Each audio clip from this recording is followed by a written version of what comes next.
Assalamu alaikum wa rahmatullahi wa barakatuh. Welcome to our second session on the topic of the aging population and the issue of pension and retirement. My first session, which is as usual, is an awareness program. You got to consult the professionals as usual because these are very highly technical subjects which we cannot cover in 10-15 minutes. So kindly consider the professionals and the ulama for further details. This is just an awareness program because as you are sure now, by now you know, my videos are mainly to identify a problem in our society, highlight it and try to give a solution to it. So my second session is primarily on retirement in Islam. As we have seen, there is an aging population. Do you keep on working till your death or do you retire? What the Sharia position on retirement and the concept of pension itself. So this is what we are trying to do. Now, how we have seen the aging population brings along a longevity risk. And that longevity risk is divided on two levels, as we have seen. One is the aggregate level and one is at a specific level of individuals. Aggregate level, the government must be involved. Individual levels, there are products out there in an advanced economy like UK, US, and so on. Maybe in some countries which are underdeveloped, might be you don't have it yet, but this is a trend is going to develop in the future. So we have to plan ahead about this problem. So now, the reason for me, from a Sharia point of view, the main reason we have to look into this aging population is according to Maqasidu Sharia. Allama Qarrafi has added one more to the one elaborated by Imam al-Ghazali, which is Hifzul Ird, the duty to protect our dignity, especially when we are old. This is why we got to pay attention to how we're going to sustain ourselves in our old age. Now, retirement and aging are intertwined. Why is it? Because let's look what is the meaning of retirement and aging. Retirement is where a person stops working. His employment ends completely after a certain legal age. Listen to my term properly. Legally determined age. The law will tell you at this age you end up working. You cannot continue to work, right? So in some countries it can be 60, some countries 65, some countries 70, depending the morbidity rate in that country. Now, this is what we call institutionalized retirement. The law has developed it in such a way you got a cohort of retirees in an economy. And that has become famous in the 20th century, very recently. But we are living with it, we have to talk about it. That is about retirement. Aging is when there is an accumulation of changes in a person. There is a multifaceted changes that takes place in our body, physically, psychologically, socially. There are changes taking place which affects us with age. Age brings those processes into us. This is why, for example, in Surah Al-Hajj, for example, to find where Allah subhanahu wa ta'ala is talking when a person ages at the age of 40, he got a different realization about himself and his parents, and he started making dua for his parents, right? Rabbi irhamhuma kama rabbayani saghira. This dua comes in the Quran. When our parents are old, we're getting certain age, we realize what is old age and we start making dua for our parents. So aging is there to stay with us. We cannot run away from it. But retirement is something where we can have some control. So there is a relationship. When we become old, we become weak, our stamina is not the same, the system demands that we phase out from the job market and we are substituted by the new generation. So aging and retirement became an intertwined concepts which has helped to develop the pension industry in many countries. Now, the effect of old age we have seen, we have discussed it in the first session, in Surah Al-Hajj, for example, in Surah Al-Yasin, for example, the verse of the Quran is clear-cut. Aging will make us become very weak and we're going to develop all type of diseases. But that does not mean we cannot take precautions. Rasulullah has taught us the dua we must read. We must have a healthy life. We must do our exercise. We must not smoke. We must avoid all type of bad nights that we spend go and sleep early, like Rasulullah said. The sunnah of Islam is to sleep early and wake up early, etc., etc. There is a lifestyle to have what we call to age with dignity. To age with dignity. We don't cause problem to anybody. Yes, we turn gray. Yes, our age is increasing. Yes, we are being diabetic, but maybe we control the disease, but maybe we can be healthy as well. So the effect of old age is here to stay with us. So this realization of old age after certain, maybe 50, 60 years old, we feel it more. But from the Quran, you see at the age of 40 already, Quran mentions that we start feeling it. Now, the classical ways to look at an aging population, if you look back in the time of Rasulullah and the time of the Banu Abbasiyya, Umayyah, Banu Uthmaniyya, there has been ways well entrenched in Islam, 100% Islamic way of looking into the aging population. For example, family support. There are so many verses in the Quran where Allah subhanahu wa ta'ala is telling us beautifully, when one or both of your parents have attained old age, take them under your wings. So beautifully, protect them, they are fragile. So family support is very important. There is an entire chapter in fiqh called the chapter of maintenance. Yes, entire chapter, nafaqat.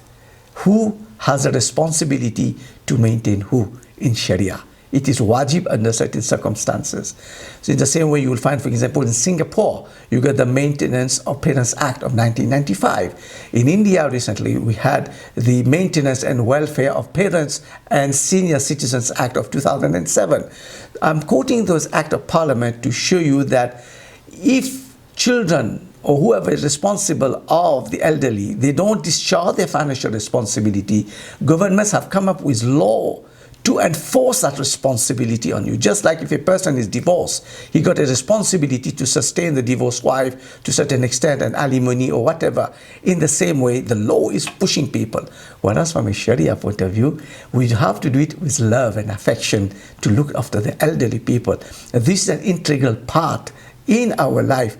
This is why Rasulullah says in a hadith reported by Imam Tirmizi, he is not of us. Now some say he is not of us who does not respect the elderly. He is not of us who does not respect the elderly. So that's raham, this quality of raham, mercy towards the elderly people, is an integral part of Islam, and we have to appreciate that.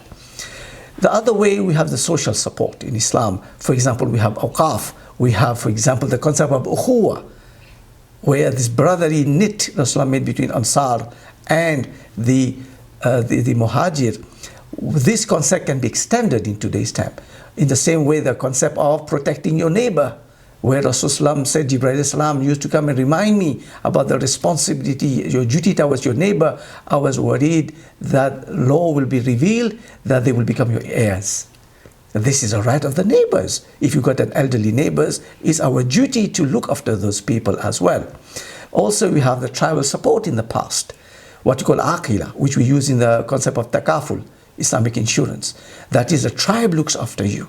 That was very strong. Ibn Khaldun in his book Al-Muqaddimah has talked about the concept of asabiyah. Very important. This tribal link was very important, and up to now, this to a certain extent, it has faded away, but still you can see it being pronounced in some countries. Then you will find financial help. For example, look at the whole entire Baytul Mal system. In the time of Umar radiallahu ta'ala, one day he was patrolling. He saw an elderly Jewish gentleman was begging. Hazrat Umar radiallahu ta'ala got upset. He got upset. He said he was paying jizya when he was young. Now in his old age he's begging. That cannot be the case. He ordered that this elderly Jewish gentleman need to be sustained by the Baytul Mal. That is Islamic ethos after looking after the elderly people. Muslim or non-Muslim, they are human beings by the end of the day. Be it our neighbor, be it our whoever it is, we got a duty. Of course, priority is for our parents, for ourselves, but also we got to look after the family, our neighbors, and whoever we can contribute towards, we must look. So this is a way in the past it was.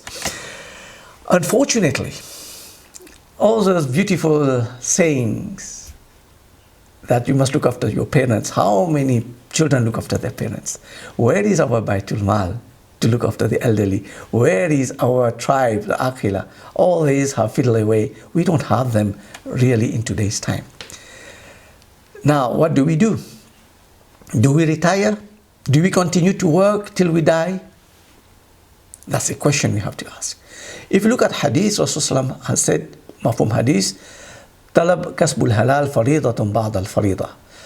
To seek a halal rizq is mandatory after we have fulfilled our other mandatory things like salah, etc. So we have to work. Rasulullah didn't put a limit on that.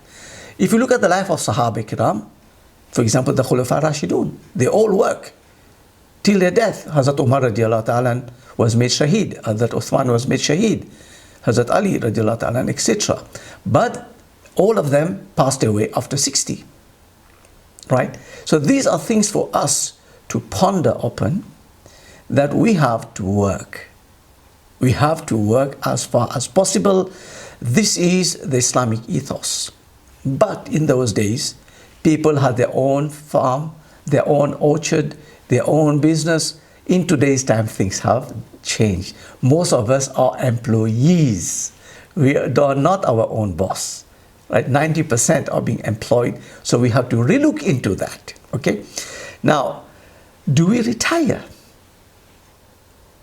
That's the question. Because in some countries, if you're 65, the law will tell you you must leave. So this is where now we got to reconsider, what do we do for our aging when we become old. Now, if we don't have those facilities we had in the classical time, how do we support ourselves? This is where the longevity risk, or we're going to retire at the age of 65, for example, and we're going to pass away at the age of 80, for example. How do we arrange our finance so that we don't become beggars? This is where your wealth management is important. You got to take precaution wherever you possible. Some people can't do it. They can't do it. It is hand to mouth. They don't have the means. Those who have the means, or at a community level, we have to put an effort to look into this retirement and to mitigate the longevity risk. So the most acceptable one is a pension in the world. There are enough academic papers on that. The United Nations also has a mini conference on that. The best way they have seen for the working class and for the employees is a pension. What is a pension? If you look at England, the various pension acts did not or do not define what is pension. They have defined the various schemes available, the different pension arrangements that we call it. Therefore, we find that many academics have tried to define pension, and there are various types of annuities you get. That is, this amount of money you'll get monthly after you retire. Pension is basically, in a modern context I'm talking, is a provision of a stream of income called annuity that your employer has arranged for you after you retire. That is, you become a retiree to benefit from after you leave your job at a determined age. So you get a sum of money, consistent sum of money for a period of time, right? So it can go up to your death. At times, some product, even your wife can get something as well. So there are various products. So basically, it's a consistent sum of money you get after you retire, okay, at a given age. And this is what you call the institutionalized pension. Now, the annuity can go up to your death, or at times, depending your contribution to a certain limit, what amount you will get, etc. Now, the way we look at the pension industry to ensure that people get a sum of money to look after themselves after they retire for their old age, there are three main streams. The first one, which most countries accommodates, is what we call the state pension, or social security if you want to call it, where people contribute, you contribute, but the money you pay, you don't benefit from it. The elderly people who will form it. That is, it's not passed on, right? It's not passed on. There's no portability to it. So the new generation support the elderly generation for their social security, and it's financed by your payroll, your tax, and usually the government who manage that fund. The second one is what we call the occupational, and this way I am coming up. That is, from your work, you have a pension plan.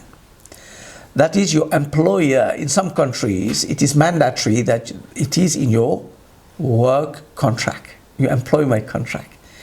From there, you will have, it's part and parcel of your salary, if you want to call it, or engagement in your contract.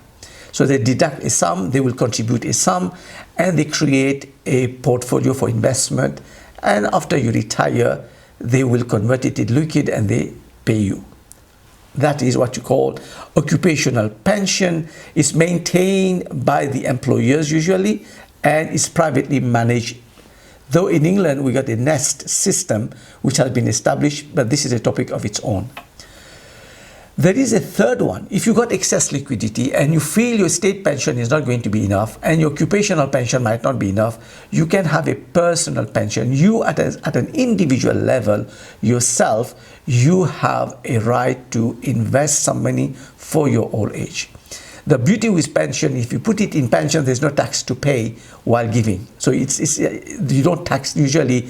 Say you got £1,000 for argument's sake, and you got to pay 20% tax. If you take 200, you put in pension, there is no, you don't pay on this 200. So it's a means, it's an encouragement for you not to be taxed so that you can prepare for your old age. So there's a direct link between the taxation policy of a country and your wage or salary in terms of savings. You got to understand the bigger picture of pension. So at a personal level also, but this one you manage it, you give it to a fund manager. Now, there are various ways to look into your pension, especially your occupational pension. In England, we have the Pension Act of 2015, which defines the various arrangements you can. One is what you call defined benefit. The other one is defined contribution. And the latest one we have is defined ambition. Defined benefit, like the word is telling you, you're defining how much you will get, the mathematical formula used. So you don't worry how much you're contributing, how much you're going to get, that is defined. Defined contribution is where you contribute, your employer also contribute, but you taking the risk of the pot, your pension pot. In defined benefit, it's your employer that take the risk. In defined contribution, you know how much you contribute, but you don't know how much you're going to get, because upon retirement, you don't know what is the value of your pot, because you're advising where you want your money to be invested.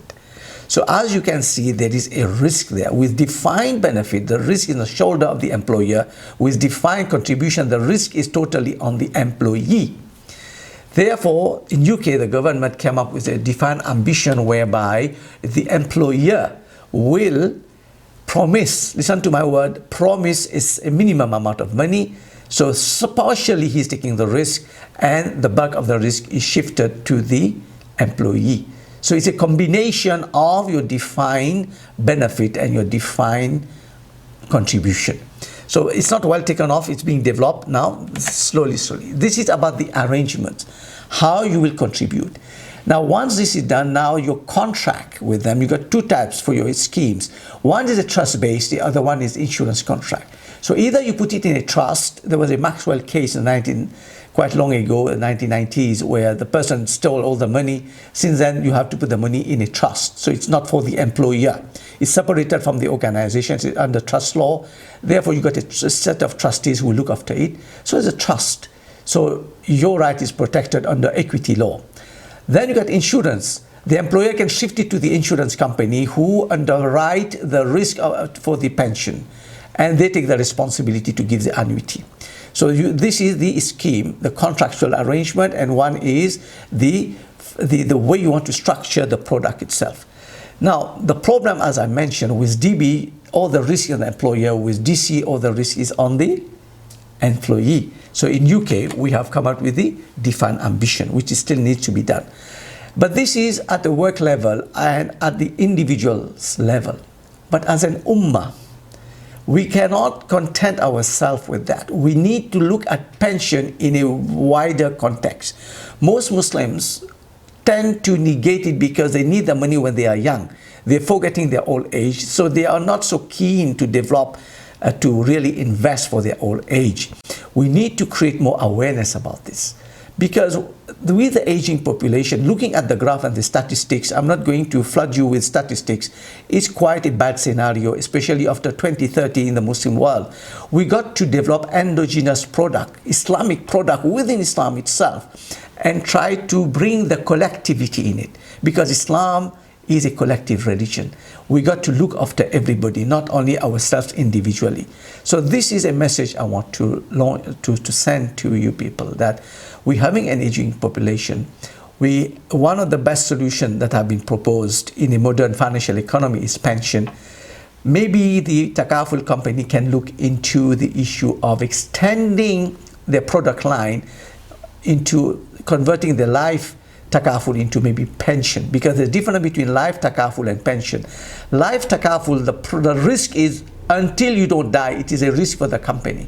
With pension, if you do not die after a given age, that is a risk for the company. So it's a question highly being actuarialized, specialists who work with the figures, who calculate all those things. So I hope this has shed some light on the issue about retirement in Islam. You got to protect your own human dignity.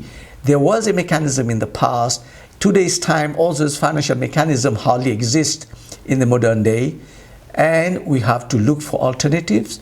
The best alternative we have seen mainly in the Western world is a pension industry. Maybe we have to explore that further to give a solution for the aging population in the Muslim world. I hope this benefits you. Subhanallah wa bihamdihi, subhanakallahumma, nashhadu an la ilaha illa anta, nastaghfiruka wa natubu ilayk.